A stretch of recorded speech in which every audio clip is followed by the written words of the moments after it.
Hello book lovers, welcome to Uncommon Reader. I'm Daniela and happy Tag Tuesday.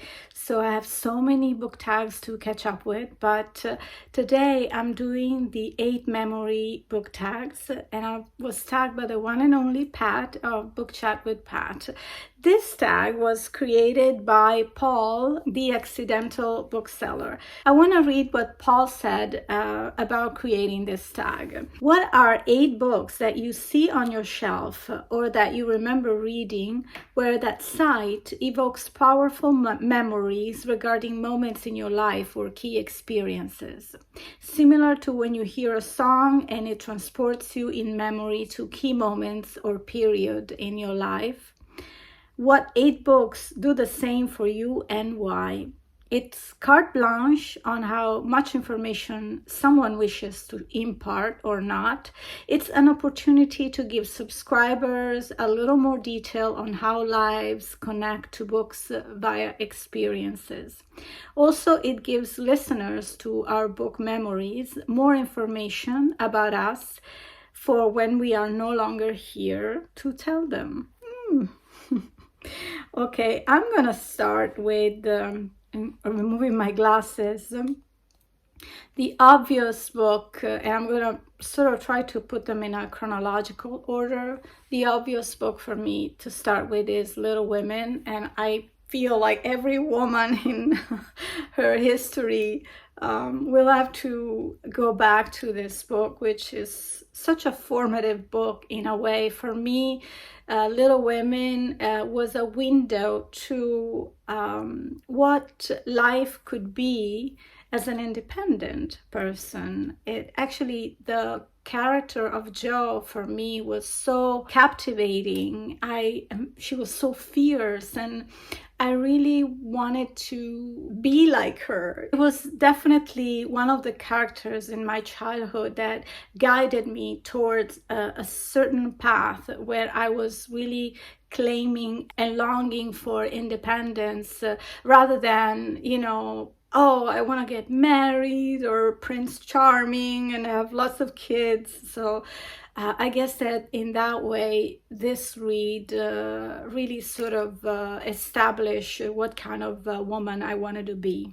The second book I'm going to mention is one of the very few books that I remember reading for school, and it's The Pearl by John Steinbeck. I was very fascinated about this book, and although it's a very short novel about this pearl diver who is very, very poor. He has a wife, a daughter, and they barely get by.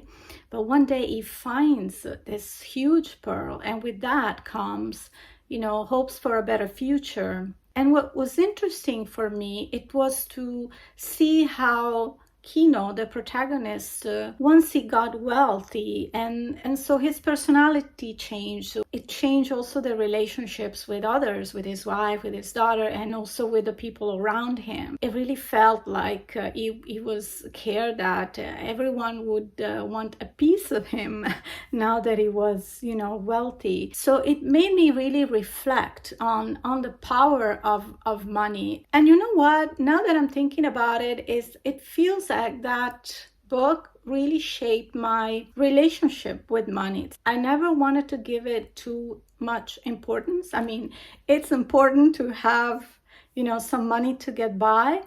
But at the same time, I never felt like I really needed to establish myself to become so wealthy. And because I had the fear of losing precious spontaneous relationships, because I feel like once you are very wealthy, people may just want to use you. So that book had a very interesting effect on my life. Okay, the third book, I have to mention Shakespeare, because I was so into Shakespeare.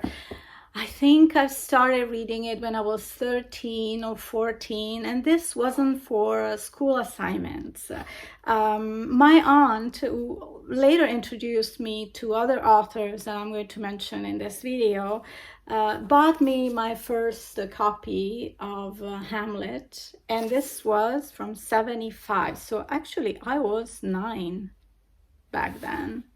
So, wow, even earlier. My love for Shakespeare started way earlier than 14. So, yeah, this really transported me to the beauty of the dramatic and the theatrical of literature. And I have to say, I did love Hamlet, but after that, my aunt bought me this tragedy books. It included Hamlet again, and then Romeo and Juliet, and then we have Othello, and also the Macbeth at the end. So of course my favorite has to be Romeo and Juliet, this very romantic story. It exudes drama, and for Italians, drama is very important, right? I really love the expression drama queen because I think it's also a funny term, someone who's way exaggerated. But the prose of Shakespeare, right? It inspired so many, and I feel that it kind of shaped the way I want my books to be like, in terms of great writing, great storytelling, a certain sophistication in writing. So I feel even in the years where I wasn't reading as much, was way too busy with work, I still, when I picked a book, it needed to be, of a certain character, of a certain sophistication. I mean, I read silly books too, but definitely not memorable. So moving on to another book that my aunt had suggested, and I feel like this was for me my first adult read. This is Il male oscuro. In Italian, the translation is The Dark Illness. There is an English translation of this book, and it's called Incubus. I guess a nightmare is the same word. So this is a story of a man that suffers from depression, and he's followed by a psychiatrist. But this book is a rant.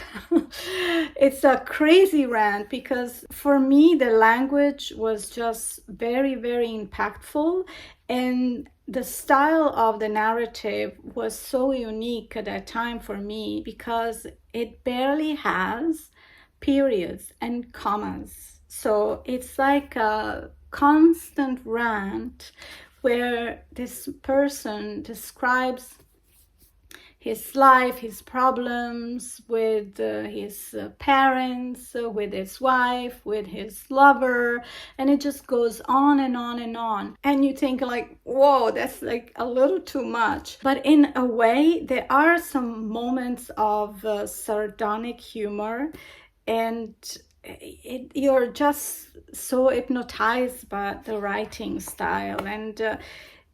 And so for me, I think I read this probably when I was 15 or 16, was also my first impact with the topic of depression. And so I feel it was like an introduction to adulthood and all the difficult problems that one may create for himself, or really, have to deal with at one point in his life or her life.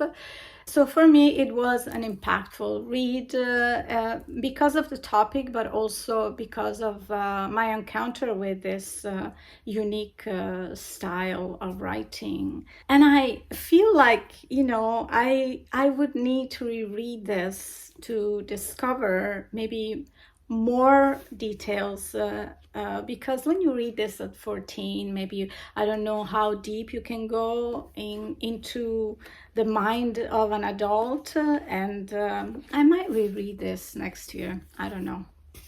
The next impactful book for me was The Agony and the Ecstasy by Irving Stone, and I actually picked up this copy at a book crossing. I had read this, renting it from my library, and I had a huge, very big book. I don't know why. I think I wanted a copy in English, and I found it, so I got it, but I think that this book deserves a more grand edition if I find it.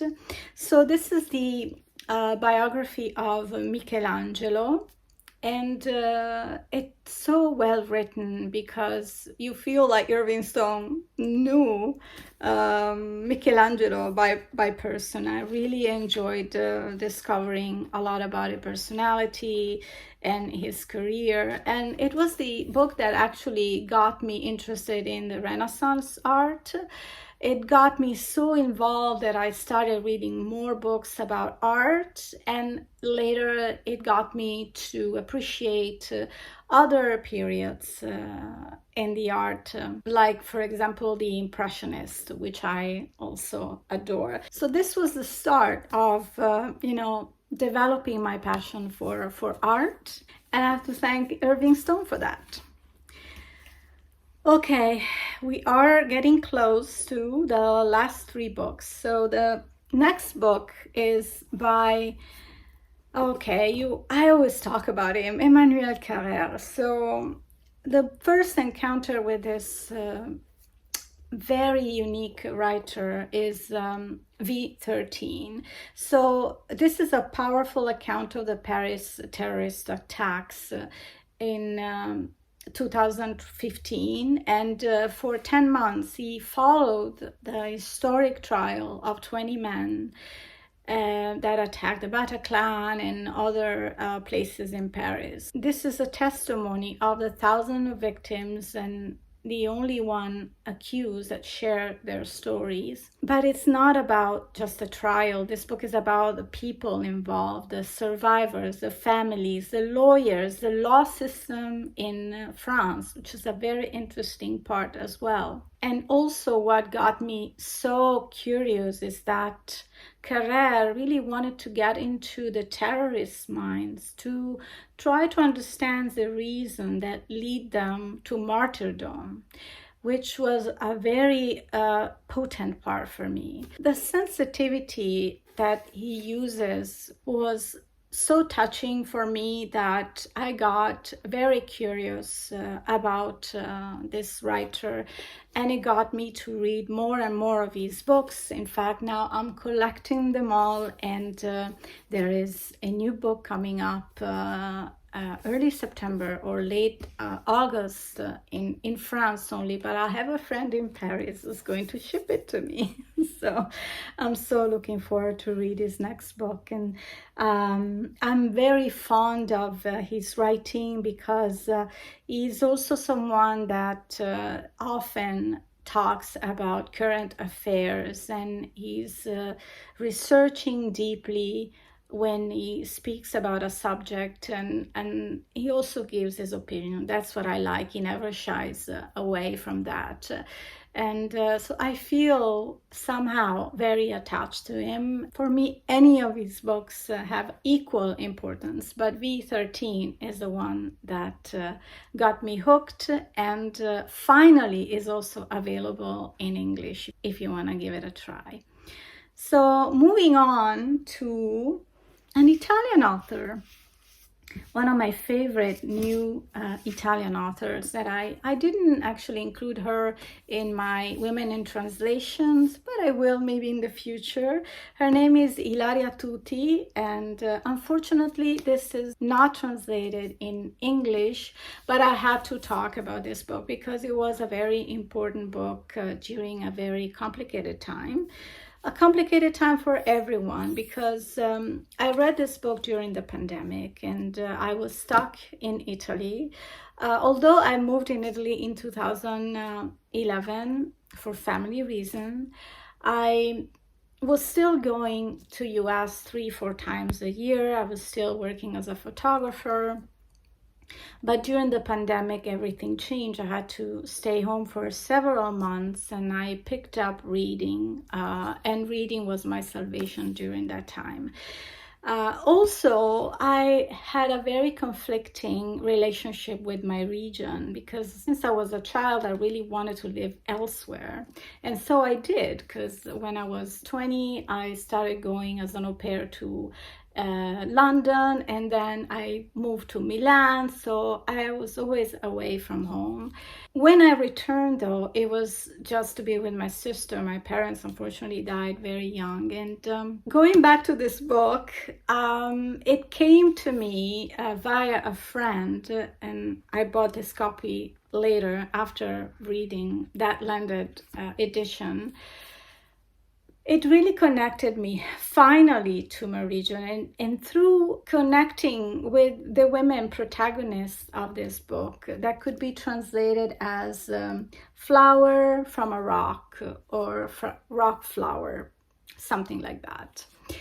And by the way, some of her books are translated in English, but maybe I'll do a video on her later on. So this is a story of very courageous and resilient women that during the First World War, they were risking their lives, going through the mountains to reach the troops fighting the Austrian Empire, bringing them supplies in their panniers, as you can see here. And somehow I connected with the courage and the resilience of these women, I guess because, you know, I don't mean to compare myself to women that face dramatic situations like being on war, no, but I sort of felt that resilience also belonged to me for other reasons. Somehow I felt finally a connection from my land, and I discovered also this author who is from a region. And so really this book helped me resonate with my new life and accept it and embrace it 360 degrees. Of course, living in Paris would be something else, but okay, last book of the bunch. Reading Lolita in Tehran. I have my Italian copy here. Why this book is important to me. This is the testimony of Azar Nafizi, who I talked about many times here on the channel. She is an Iranian author, now living in America. I mean, she's been in America for so long. I think she lives in Washington, D.C. But she experienced as a literature teacher during the Khomeini days in the 80s, and she was teaching literature in Tehran. And this is a beautiful testimony of her years as a teacher, and talking about some banned books and how she would meet with her students in her house because it was forbidden to talk about certain books at the university. But we also learned the personal stories of these students that went through a lot just because of the moral laws during that time. And of course, they are still in place now, but these are real stories. And she actually changed the names of these women so to protect the real ones. This book really opened up a worm can for me, because then I started getting, you know, very angry about this topic. And of course, then you learn about the women in Afghanistan, and you hear that they cannot go out on their own anymore, that they cannot go to work, they cannot go to school, they cannot read, they cannot sing. Women in Afghanistan cannot sing. Can you believe that? I mean, it's just mind-blowing, upsetting. And so I feel this book was important for me because I got really interested in women's rights. Not that I can do anything about it. I don't know how to do anything about it if not talking about these subjects. And maybe more women should talk about supporting the women that have been forgotten. So I will continue to read stories like that, because I feel like I feel close to them, although it's not helping them. I just want to be aware of what's going on in the world. Weird place to be, unfortunately. So this concludes my rant. Thanks for listening, and I hope you enjoyed this video. Thank you, Pat, again for tagging me. It's been a pleasure to do this tag, and I look forward to tag more booktubers in the description box. Thanks for watching. Thanks for supporting my channel. I'll see you soon here on Uncommon Reader. I think it's time for another recap of my reading plans for 2025. So I'll see you soon. Take care and happy reading. Ciao.